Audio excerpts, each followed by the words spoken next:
καθένας από εμάς θα συσιάσει τον εαυτό του για να τον τιμήσουμε όπως του αξίζει. Να είμαστε όλοι έτοιμοι.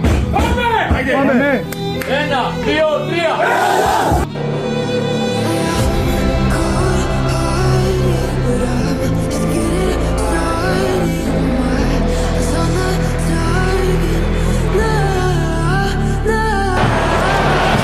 Ωραία, το 1-2.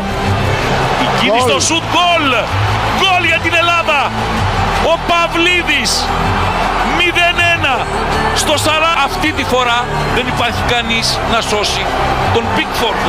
Το μαύρο περιβραχιόνιο προς τους Έλληνες οπαδούς. Ένας φόρος τιμής για τον Τζόρτζι Μπάλντοκ. Εδώ η ευκαιρία δεν είναι του Βαραντοτάκη τελευταία στιγμή. Η φάση δεν έχει τελειώσει. Κάποιος να σουτάρει και είναι γκολ! Και είναι γκολ! Είναι γκολ από τον Παυλίδη. 1-2! 1-2 στο 90+4.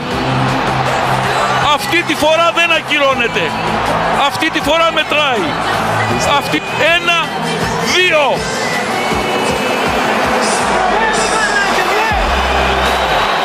Η πρώτη μας νίκη ποτέ επί των Άγγλων.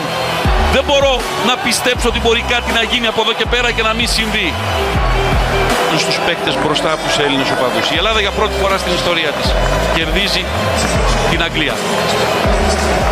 Και είναι η πρώτη φορά που κερδίζει αυτή την παραδοσιακά πολύ μεγάλη δύναμη και το έχει κάνει μέσα στο Wembley και το έχει κάνει και με πολύ εμφαντικό τρόπο.